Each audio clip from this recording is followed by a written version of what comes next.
नमस्कार, स्वागत है आप सबका दिन भर की तमाम बड़ी और अहम खबरों के साथ। मैं हूं कवींद्र। शुरुआत हेडलाइन से। हार्ट ऑफ एशिया सम्मेलन में भारत की मांग, आतंकवाद से निपटने के लिए सबका सहयोग जरूरी। सम्मेलन से पहले कंधार एयरपोर्ट पर आतंकी हमले में 37 की मौत।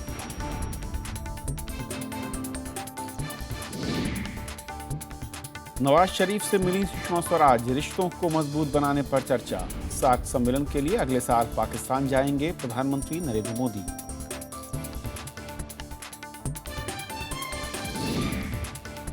नेशनल हेराल्ड मामले पर लगातार दूसरे दिन संसद में गतिरोध। राहुल का आरोप, पीएमओ के इशारे पर बदले की कार्रवाई, सरकार ने मांगे सबूत। सम और विषम फॉर्मूले पर रोक से दिल्ली हाई कोर्ट का इनकार। गृहमंत्री से मिले मुख्यमंत्री अरविंद केजरीवाल, मिला सहयोग का भरोसा।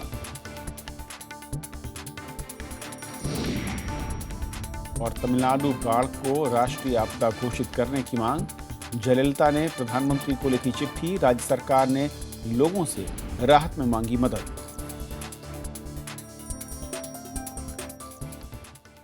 आइए देखते हैं पहली खबर।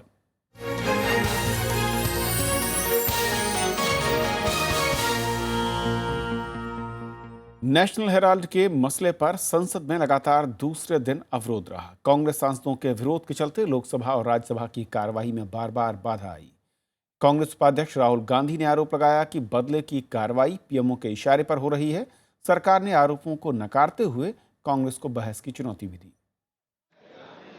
लोकसभा की कार्यवाही शुरू होते ही कांग्रेस सांसद नेशनल हेराल्ड मामले पर अवरोध करने लगे। सदन में कांग्रेस के नेता मल्लिकार्जुन खड़गे ने शून्यकाल में ये मुद्दा उठाया। उन्होंने सोनिया गांधी और राहुल गांधी की मौजूदगी में सरकार पर बदले की भावना से काम करने का आरोप लगाया। इस देश में कैसे दो अलग अलग कानून हैं, एक रूलिंग पार्टी के लिए, एक उनके लिए, और दूसरा जो गुजरात में विरोधी पक्ष के नेता है शंकर सिंह वाघेला के घर पे रेड होता है। यहाँ पर शिवराज सिंह घोटाला करते हैं उनके घर पे, या उनको आज तक इंक्वायरी नहीं की गई। इस मसले पर टीएमसी भी कांग्रेस के साथ मजबूती से खड़ी दिखी। टीएमसी सांसद सौगत रॉय ने कांग्रेस के समर्थन में बोलने की कोशिश की, लेकिन जब स्पीकर ने उन्हें बीच में रोका तो तृणमूल कांग्रेस के सांसदों ने वॉकआउट कर दिया। विपक्ष के तेवर पर सरकार ने अपना रुख स्पष्ट किया और संसदीय कार्य मंत्री एम वेंकैया नायडू ने अदालती कार्रवाई की आड़ में संसद ठप करने का आरोप लगाया। उन्होंने सब कुछ के बारे में बोला, इनके पास कोई तथ्य नहीं है, और जो कोर्ट ने जो आदेश दिया वो कोर्ट का आदेश के पीछे सरकार का कोई रोल नहीं है। लेकिन इसके बावजूद विपक्ष के तेवर नरम नहीं पड़े और भोजनावकाश के दौरान संसद से बाहर निकलते वक्त कांग्रेस उपाध्यक्ष राहुल गांधी ने सीधे पीएमओ पर आरोप लगाया। 100% political vendetta, pure political vendetta coming out of the PM office. This is what this is. This is their way of doing politics. Pure 100% vendetta. I have full faith in the legal system of this country, and we will see at the end what comes out. The truth will come out. Rajya Sabha में भी बुधवार को national Herald का मामला छाया रहा। सरकार की भरपूर कोशिश के बावजूद विपक्ष ने सदन नहीं चलने दिया। कृति मिश्रा के साथ श्याम सुंदर, राज्यसभा टीवी। और इस पूरे मसले पर और बातचीत करेंगे। हमारे साथ कांग्रेस के वरिष्ठ नेता के रहमान खान साहब हैं। के रहमान खान साहब, स्वागत है आपका हमारे साथ इस चर्चा में जुड़ने के लिए। सबसे पहले तो ये समझना चाहूँगा कि दूसरा दिन लगातार राज्यसभा में जहाँ पर कार्रवाई नहीं हो सकी, बाधित रही, कांग्रेस का विरोध लगातार जारी है। सरकार ने हालांकि बयान ज़रूर दिया। अब आगे क्या होगा? क्या ये लगातार कंटिन्यू रहेगा? और सरकार से आखिर आप लोगों की मांग क्या है?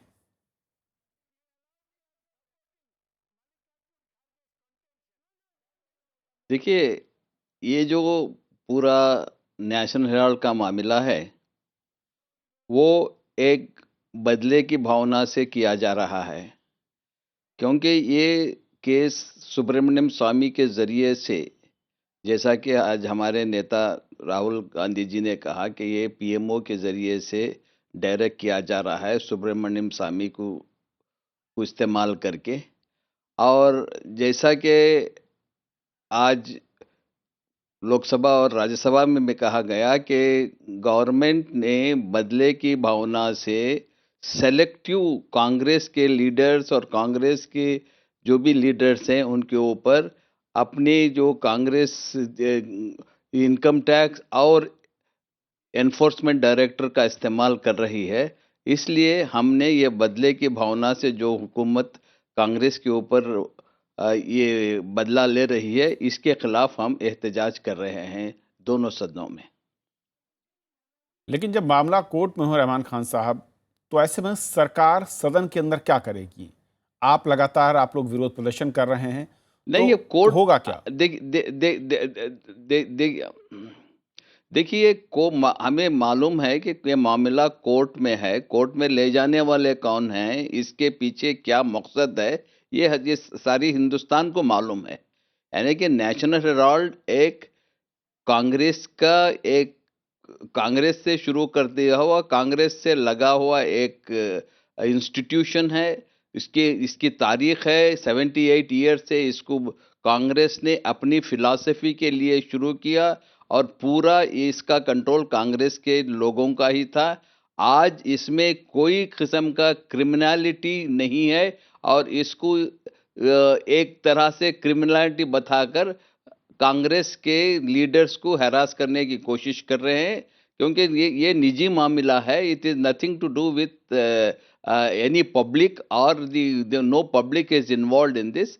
तो इस तरह से ये करने में इसमें कहीं ना कहीं हमारे लीडर्स को हैरास करने का इनका मकसद है, वरना इसमें there is no criminality, no illegality. लेकिन खान साहब, सवाल ये है तो कि इसलिए हम जो आप लोग कह रहे हैं, दोनों सदनों ये बेहतर नहीं होता कि जब सदन के अंदर चर्चा होती है, तमाम तथ्य सामने आते, आपका पक्ष जनता के सामने पहुंचता? क्योंकि वाकई मसला क्या है, किस तरीके से उसमें लीगलिटी है, ये तो कोर्ट तय करेगा।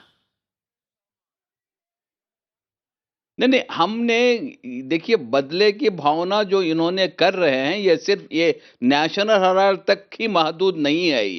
ये मामला जो देखिए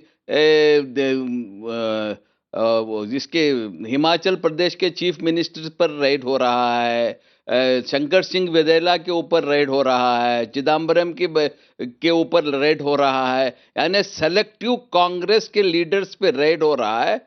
और अब इसी तरह से ये पीएमओ के ऑफिस को इस्तेमाल करते हुए ये जो नेशनल हेराल्ड का केस भी इसी की तरह से हो रहा है, क्योंकि जब इसमें ईडी ने ये मामले को क्लोज किया तो उस ईडी को ट्रांसफर करके फिर दूसरा और उसको केस को रिव्यू कराया गया। तो इसके पीछे कहीं ना कहीं सरकार इसमें शामिल है। तो ये हम आगे रखना चाहते हैं। आपको मालूम है कि जब हमने राजस्थान के चीफ मिनिस्टर के खिलाफ केस उठाया और मध्य प्रदेश के चीफ मिनिस्टर के साथ उठाया, तो गवर्नमेंट खामोश है, ना कोई एक एफआईआर भी नहीं मिली, जहां वहां क्रिमिनलिटी भी है, करप्शन भी है, और उसके ऊपर इसके बावजूद भी गवर्नमेंट ने कोई स्टेप नहीं लिए। तो जाहिर है कि ये एक बदले की भावना से किया जा रहा है। इसलिए हम तो क्या खान साहब, ये जो तमाम एजेंसियां हैं, जो तमाम मैं कहूं कि जिन पर आरोप लग रहे हैं, ये तमाम एजेंसियां इस कदर कमजोर हैं कि इनको सत्ताधारी दल अपनी तरीके से इस्तेमाल कर सकते हैं? ये जाहिर है हो रहा है। जो एजेंसियां हैं, इनकम टैक्स को इस्तेमाल किया जा रहा है, एनफोर्समेंट डायरेक्टर्स को इस्तेमाल किया जा रहा है और झूठे मुकदमे फाइल करके इस्तेमाल किया जा रहा है। ये सब जाहिर है और हम देख रहे हैं। तो क्या ये फिर सवाल आपकी पार्टी पर नहीं खड़ा होगा खान साहब, क्योंकि लंबे अरसे तक आपकी देश में सरकार रही है, कि इन एजेंसियों को क्या इतना कमजोर रखा गया, या वाकई इस तरह के लूप होल्स हैं कि कोई भी सत्ताधारी दल उनका इस तरीके से गलत इस्तेमाल करे? नहीं, देखिए हम इसीलिए बहुत से कानून लाए हैं। हम करप्शन, एंटी करप्शन लॉ लाए हैं, लोकपाल के बिल के लाए हैं। हमने कानून को मजबूत करने की हम कोशिश की है, मगर हमारी कोशिश जारी है, हम इसके फाइट करने। अब जो इस्तेमाल हो रहा है, इसमें हम चाहते हैं कि इस कानून ऐसा बने कि बदले की भावना से कोई भी इस्तेमाल इसको मत, ये जो एजेंसियां हैं गवर्नमेंट के, वो चाहे सीबीआई हो, चाहे ये एनफोर्समेंट डायरेक्टरेट हो या इनकम टैक्स डिपार्टमेंट, वो उनको इस्तेमाल ना किया जाए। इसमें कोई ना कोई तरीके इसके ऊपर चर्चा हो सकती है। और जो सरकार कह रही है कि इस पूरे मसले पर वो बहस को तैयार है, आप लोग क्या बहस को तैयार हैं सदन के अंदर इस मसले पर? हमने पिछले सत्र में पूरे 70 में बहस की और हमने व्यापम हो या ललित गेट हो या राजस्थान के चीफ मिनिस्टर का मसला हो, ये पूरे 70 में हमने उसके बहस की, उसके बाद भी कोई नतीजा नहीं आया। तो अब भी हमें कोई उम्मीद नहीं है कि बहस से कोई नतीजा निकलेगा। एक आखिरी सवाल सर, इस पूरे मसले के बाद अब सदन चलेगा कैसे? क्या ऐसा सरकार करे आपको लगता है, या फिर क्या कर सकती है जिसके बाद ये गतिरोध खत्म हो? नहीं, ये सरकार को ये डिसाइड करना है कि ये बदले की भावना छोड़े और ऐसे मामले में जो बदले की भावना है वो अपना एक रुख बताए कि हम बदले की भावना नहीं, हम चाहते हैं कि इसमें में तरक्की की तरफ, डेवलपमेंट की तरफ सदन चले और इस तरह के बदले के भावनाओं पर जो विंडिक्टिव एटीट्यूड ये ले रहे हैं उसको ख़त्म करें। वो कहीं ना कहीं वो जाहिर करें कि हाँ वो विंडिक्टिव एटीट्यूड वो बंद करेंगे। क्योंकि आज सदन में सत्ताधारी दल के नेताओं ने साफ तौर पर कहा कि सदन में हम ना तो ये फैसला कर सकते हैं कि केस वापस लें, क्योंकि सरकार उसमें दखल नहीं दे सकती है, और ऐसे में फिर क्या उम्मीद बचती है इस गतिरोध को टूटने की? नहीं, वो तो सुब्रमण्य स्वामी ने ओपन कहा है कि मैं ईडी के ज़रिए से, इनकम टैक्स के ज़रिए से और ज़्यादा नोटिस भेजा हूँ। कैसा एक इंडिविजुअल कह सकता है कि मैं सरकार को आगाह करूँगा कि इनकम टैक्स का इस्तेमाल करें, सरकार को आगाह करूँगा कि एनफोर्समेंट डायरेक्टर को इस्तेमाल करें? वो ओपन बयान दे चुके हैं, तो किसकी हिम्मत से वो बयान दे रहे हैं? क्योंकि ये तो निजी मामला है। ये जो एसोसिएटेड जर्नल है या नेशनल हेराल्ड है, ये तो कांग्रेस की सारी दुनिया जानती है, सारा देश जानता है कि इसमें कांग्रेस का लगाव है, इसका एक इमोशनल अटैचमेंट है। इसके बावजूद सुब्रमण्यम स्वामी एक इंडिविजुअल, ये कौन होते हैं कि इस तरह की, कहां से इनको हिम्मत आई? ये कहीं ना कहीं के इनको गवर्नमेंट का सपोर्ट है, क्योंकि वो पार्टी बीजेपी के भी सदस्य हैं, उनको पार्टी उनको सपोर्ट कर रही है, बैक। लेकिन खान साहब वो तो ये कह रहे हैं कि हमने जब ये केस दायर किया था, ये जाहिर है उस वक्त केंद्र में कांग्रेस की सरकार थी और तब मैं बीजेपी में भी नहीं था। ये सुब्रमण्यम स्वामी का ऑफिशियल बयान है। नहीं, सुब्रमण्यम स्वामी, ये उनका जो भी ऑफिशियल बयान हो, सुब्रमण्यम स्वामी का कांग्रेस से और कांग्रेस का क्या रोक था, और उनका बीजेपी से चाहे वो मेंबर हो या ना हो, विबंध से क्या संबंध है, सारा देश जानता है। इसमें कोई वजाहत की जरूरत नहीं है। चलिए सर, बहुत बहुत शुक्रिया वक्त देने के लिए, उस पूरे मसले पर हमारे साथ बातचीत करने के लिए आपका।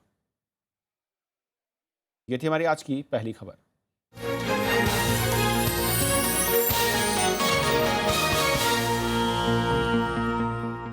उधर लोकसभा में आज भारतीय ट्रस्ट संशोधन विधेयक आम राय से पारित हो गया। विधेयक में ट्रस्ट को निवेश के लिए ज्यादा अधिकार देने का प्रावधान है। मूल कानून वर्ष 1882 में बना था। संशोधन विधेयक में ट्रस्ट के धन से निवेश से जुड़े निरर्थक प्रावधान खत्म किए गए। वहीं केंद्र सरकार निवेश के लिए नई श्रेणियां बना सकेगी। ट्रस्टियों को भी ज्यादा अधिकार मिलेंगे। कई सदस्यों ने ट्रस्ट के लिए व्यापक कानून लाने की भी मांग की। वित्त राज्य मंत्री ने उन्हें इस बात का भरोसा भी दिया। We are proposing a set of financial instruments. The trust lays them out, the Act lays them out very clearly. And what we have said in effect is that if we put this in place, the Indian Trust Act will be ready for the 21st century. और फिलहाल एक break के उस पार दिन भर की दूसरी बड़ी खबर।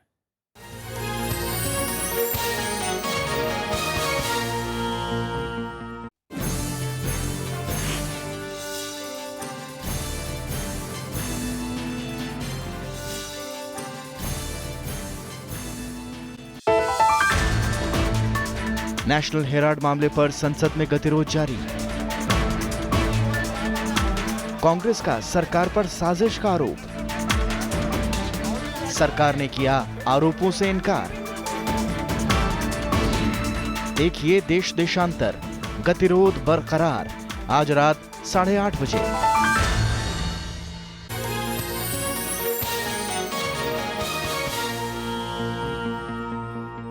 भारत और पाकिस्तान ने समग्र वार्ता शुरू करने का फैसला किया है। इस्लामाबाद में विदेश मंत्री सुषमा स्वराज ने इसका ऐलान किया। उन्होंने कहा कि दोनों देशों के राष्ट्रीय सुरक्षा सलाहकार बातचीत का खाका तय करेंगे और उसमें पहले से शामिल मुद्दों के अलावा कुछ और मुद्दे जोड़े जाएंगे। विदेश मंत्री पाकिस्तान के प्रधानमंत्री नवाज शरीफ और सुरक्षा सलाहकार सरताज अजीज से मुलाकात के बाद उन्होंने ये बात कही।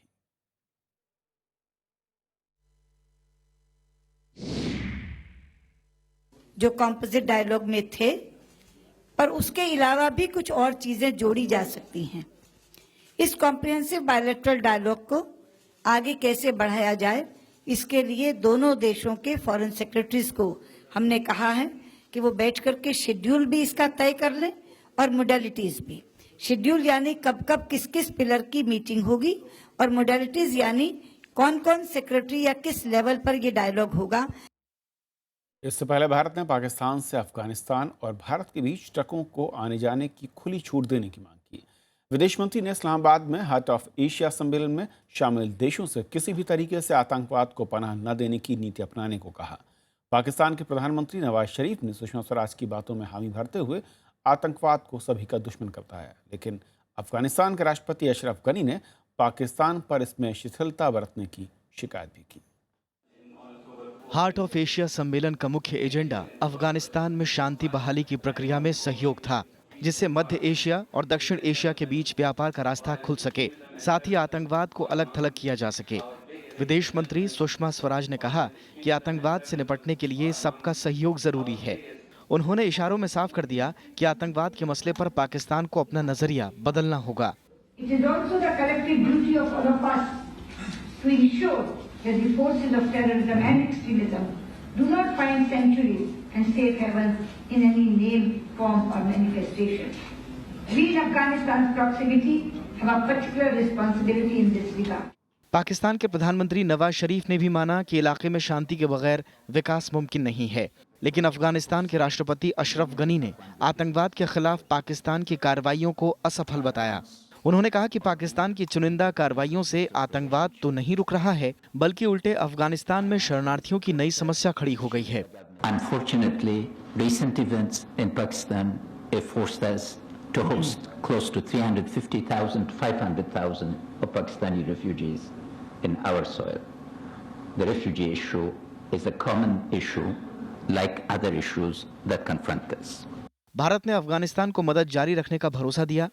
अफगानिस्तान को विकास की धारा में जोड़ने के लिए सबसे जरूरी है पाकिस्तान के रास्ते दक्षिण और पूर्वी एशिया को जोड़ना, लेकिन पाकिस्तान इसमें अड़चन डालने के साथ ही राजनीतिक मतभेदों की वजह से व्यापार के अवसरों को भी बढ़ने नहीं देता। विदेश मंत्री सुषमा स्वराज ने पाकिस्तान को इस नीति को बदलने की सलाह दी।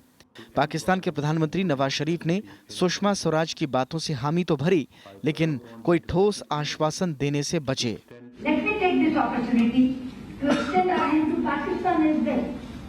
It is time that we display the maturity and self-confidence to do business with each other. I am confident that the Islamabad Declaration to be adopted by this conference will identify a way forward to the participants of the Heart of Asia process for strengthening regional connectivity in pursuit of a better future for our peoples. Afghanistan में शांति स्थापित करने के इरादे से 2011 में जब इस तरह का पहला आयोजन किया गया तो उसमें भारत को आमंत्रित नहीं किया गया। पाकिस्तान को इसमें भारत की भूमिका से आपत्ति थी, लेकिन बाद में भारत ने इस सम्मेलन में शिरकत भी की और अगले साल भारत में ही ये सम्मेलन आयोजित किया जा रहा है। इलाके में शांति और विकास के लिए सकारात्मक कदम मानते हुए विदेश मंत्री सुषमा स्वराज ने इस प्रक्रिया में शामिल सभी देशों को भारत आने का न्योता भी दिया। अखिलेश सुमन, राज्यसभा टीवी। पाकिस्तान को भारत से लड़ने के बजाय मिलकर काम करना चाहिए, ये सलाह बांग्लादेश ने दी है। विदेश मामलों के सलाहकार गौहर रिजवी ने कहा कि बांग्लादेश को भारत से दोस्ती का फायदा हुआ है। गौहर रिजवी ने बात सार्क चार्टर दिवस के मौके पर दिल्ली में आयोजित एक कार्यक्रम में कही। बांग्लादेश के विदेश मामलों के सलाहकार गौहर रिजवी ने पाकिस्तान को दो टूक सलाह दी है। उन्होंने कहा कि रिश्तों को कैसे बनाया जाता है, ये पाकिस्तान को बांग्लादेश से सीखना चाहिए। We in Bangladesh celebrated India's economic success because we realized through India's economic success, Bangladesh will partake in that economic prosperity. Gauhar Rizvi ने पाकिस्तान को भरोसा दिलाया कि दुनिया में भारत ने अपने लिए एक अहम जगह बनाई है। भारत उसे अपने पड़ोसी देशों के साथ बांटना चाहता है। First big changes in India. In the last 2 decades, India's rising success, its affluence, its stature in the international community, its place amongst the great powers has given India a new confidence. Gauhar Rizvi ने ये सारी बातें SAARC charter दिवस पर दिल्ली में आयोजित south Asian university के कार्यक्रम में कहीं। इस कार्यक्रम में पाकिस्तान सहित सार्क सदस्य देशों के प्रतिनिधि और छात्र मौजूद थे। आयोजन के अध्यक्ष कविता शर्मा ने बताया कि रिजवी ने इस विश्वविद्यालय की स्थापना में अहम योगदान दिया है। साउथ एशियन यूनिवर्सिटी दक्षिण एशिया के सभी देशों के युवाओं के बीच पुल बनाने का काम कर रही है। अखिलेश सुमन, राज्यसभा टीवी। सम विषम फार्मूले पर आज मुख्यमंत्री अरविंद केजरीवाल ने गृहमंत्री राजनाथ सिंह से मुलाकात की। मुलाकात को सकारात्मक बताते हुए उन्होंने कहा कि गृहमंत्री ने भरोसा दिया है कि इसमें दिल्ली पुलिस पूरा सहयोग करेगी। उन्होंने ये भी बताया कि इस फार्मूले को लागू करने को लेकर गृहमंत्री ने कुछ चिंताएं भी जताई हैं, जिन पर विचार किया जा रहा है। हम लोगों ने गृहमंत्री जी को अभी तक जो जो सोचा गया है वो सारी बातें उनको बताई, उनको अवगत कराया और बहुत ही पॉजिटिव रिस्पांस था राजनाथ सिंह जी का। उसके लिए हम बहुत बहुत शुक्रगुजार हैं। उन्होंने कहा कि पूरी तरह से केंद्र सरकार और दिल्ली पुलिस इसमें सपोर्ट करेंगे। दिल्ली हाईकोर्ट से आज दिल्ली सरकार को राहत मिली। हाईकोर्ट ने गाड़ियों के सम विषम नंबर के आधार पर चलने के फैसले पर रोक लगाने से इनकार कर दिया। हाईकोर्ट ने अपने आदेश में कहा कि सरकार का प्रस्ताव है और परीक्षण के तौर पर लागू किया जा रहा है। मामले की अगली सुनवाई 23 दिसंबर को है। दिल्ली सरकार के फैसले के खिलाफ इस मामले में एक जनहित याचिका दायर की गई थी।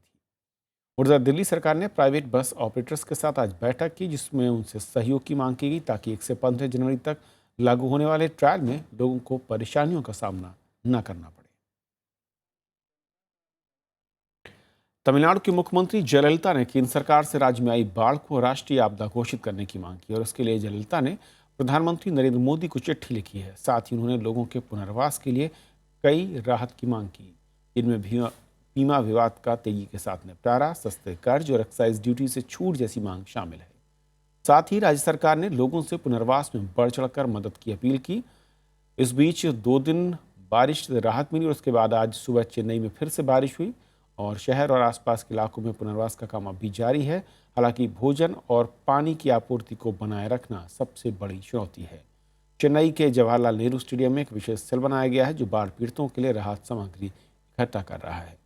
इस बीच चेन्नई से हवाई सेवाओं की दोबारा से कनेक्टिविटी हो चुकी है। हालांकि अभी भी कई इलाकों में पानी भरा हुआ है, जिसके चलते लोगों को परेशानियां जरूर हो रही हैं। उनके स्कूल आने जाने में बहुत परेशानी होता है, दुकान भी बंद हो जाता है, काम भी नहीं चलता है, बहुत पानी हो गया रूम में। ஸ்கூல் திறந்து 1 மாசம் ஆயிடுச்சு, பசங்களுக்கு புக் இல்லை, ஒன்றும் இல்லை, ஸ்கூல் போகாத கஷ்டப்படுதுங்க. காய்கறி விலையெல்லாம் ஏறி போய் கிடக்குது, ஒன்றும் வாங்கி சமைச்சு சாப்பிட முடியல, இருக்கிறதுக்கு இடம் இல்லை, தங்கறதுக்கு வசதி இல்லை, யாரும் எதுவும் செய்ய மாட்டாங்கிறாங்க எங்களுக்கு। कुछ राज्यों में बेमौसम बारिश और उसके बाद आई बाढ़ को देखते हुए सरकार देश भर में बाढ़ पर नजर रखने के लिए 100 और केंद्र स्थापित करेगी। जल संसाधन मंत्रालय के मुताबिक मौजूदा पंचवर्षीय योजना के तहत पहले चरण में 40 केंद्र स्थापित किए जाएंगे, जिनमें अरुणाचल प्रदेश में 3, हिमाचल प्रदेश में 1, केरल में 2, राजस्थान में 12, सिक्किम में 8 और तमिलनाडु में 14 होंगे। बाकी के केंद्रों को उन राज्यों के बचे हुए इलाकों पर लगाया जाएगा जहां पहले से ही केंद्रीय जल आयोग के बाढ़ पूर्वानुमान केंद्र स्थापित है।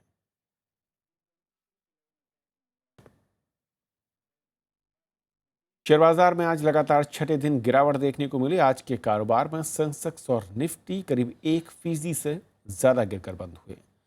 सभी सेक्टर्स के शेयर में बिकवाली रही है। बीएसई का सेंसेक्स 274 अंक की गिरावट के साथ 25,036 के स्तर पर बंद हुआ। वहीं एनएसई का निफ्टी 89 अंक गिरकर 7,612 पर बंद हुआ। पिछले 6 कारोबारी सत्र में सेंसेक्स में 1,000 से ज्यादा की कमी आई है, तो निफ्टी में 320 अंकों की गिरावट हुई है। भारत ने कहा है कि पेरिस समझौते से विकासशील देशों की प्रगति पर असर नहीं पड़ना चाहिए। बीती रात अमेरिकी राष्ट्रपति बराक ओबामा ने प्रधानमंत्री नरेंद्र मोदी से टेलीफोन पर बात की। दोनों देशों ने जलवायु परिवर्तन समझौते के लिए एकजुटता भी दिखाई। प्रधानमंत्री नरेंद्र मोदी और अमेरिकी राष्ट्रपति बराक ओबामा ने पेरिस जलवायु परिवर्तन पर चर्चा की और अब तक हुई प्रगति पर एक दूसरे को जानकारी दी। व्हाइट हाउस ने कहा कि ओबामा अगले कुछ दिनों में दूसरे देशों के राष्ट्राध्यक्षों से भी बात करेंगे। उधर पेरिस में भी अमेरिकी विदेश मंत्री जॉन कैरी और पर्यावरण मंत्री प्रकाश जावड़ेकर के बीच करीब 1 घंटे की मुलाकात हुई। कैरी ने मुलाकात को सकारात्मक बताते हुए भारत की कोशिशों की सराहना की। वहीं बेसिक देशों यानी भारत, चीन, ब्राजील और दक्षिण अफ्रीका ने वित्तीय मदद की मांग दोहराई है। Action from developing world depends upon, to a much extent, finance and technology support from developed world. But actually, world was expected to mobilize $100 billion up to 2020, but it has not made much headway. Paris जलवायु परिवर्तन समझौते का मसौदा आ गया है, लेकिन कई मुद्दों पर सहमति बननी बाकी है। इनको सुलझाने के लिए 11 नवंबर तक का वक्त है। Bureau report, Rajya Sabha TV. केंद्रीय कैबिनेट की आज अहम बैठक हुई जिसमें real estate regulation and development bill को मंजूरी दी गई है और जानकारी के साथ हमारे सहयोगी संवाददाता विशाल दहिया जुड़ रहे हैं।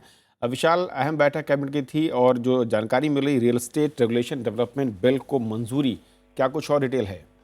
जी बिल्कुल कविंद्र, कई महत्वपूर्ण फैसले इसमें लिए गए हैं, लेकिन सबसे महत्वपूर्ण फैसले दो कहे जा सकते हैं। एक जिसके बारे में आपने अभी जिक्र किया, रियल एस्टेट रेगुलेशन और डेवलपमेंट बिल, जिस पर राज्यसभा की जो सेलेक्ट कमेटी है उसने अपनी रिपोर्ट पेश की थी। तो उस रिपोर्ट को समाहित करते हुए कैबिनेट ने उस बिल को मंजूरी दे दी है। अब इस बिल को संसद के सामने पेश किया जाएगा। इसके अलावा एक दूसरा महत्वपूर्ण फैसला जो है वो दाल से संबंधित है। आपको याद होगा कि पिछले कुछ दिनों में और कुछ हफ्ते पहले सरकार को काफी आलोचना झेलनी पड़ी थी जिस तरह से दाल की कीमतों में बढ़ोतरी हो रही थी। उसके लिहाज से सरकार ने, कैबिनेट ने आज एक फैसला किया है जिसके मुताबिक इसी साल में दाल का एक बफर स्टॉक क्रिएट किया जाएगा और काफी बड़ी संख्या उसमें रहेगी।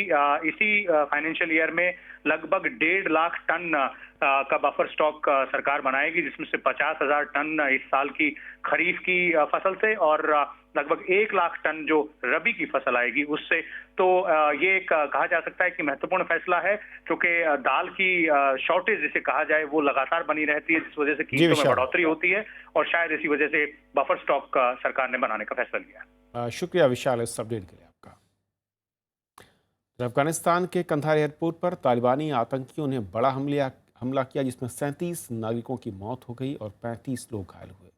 रक्षा मंत्रालय ने बताया कि बीती रात 11 आतंकवादियों ने एयरपोर्ट पर धावा बोला। सुरक्षा बलों की कार्रवाई में 9 आतंकी मारे गए जबकि 1 घायल हो गया और 1 आतंकी फरार हो गया, जिसकी तलाश जारी है। आतंकवादियों ने कई बच्चों और महिलाओं को भी बंधक बनाया, जिससे सुरक्षा बलों को कार्रवाई करने में बेहद दिक्कत आई। तालिबान ने इस हमले की जिम्मेदारी ली है।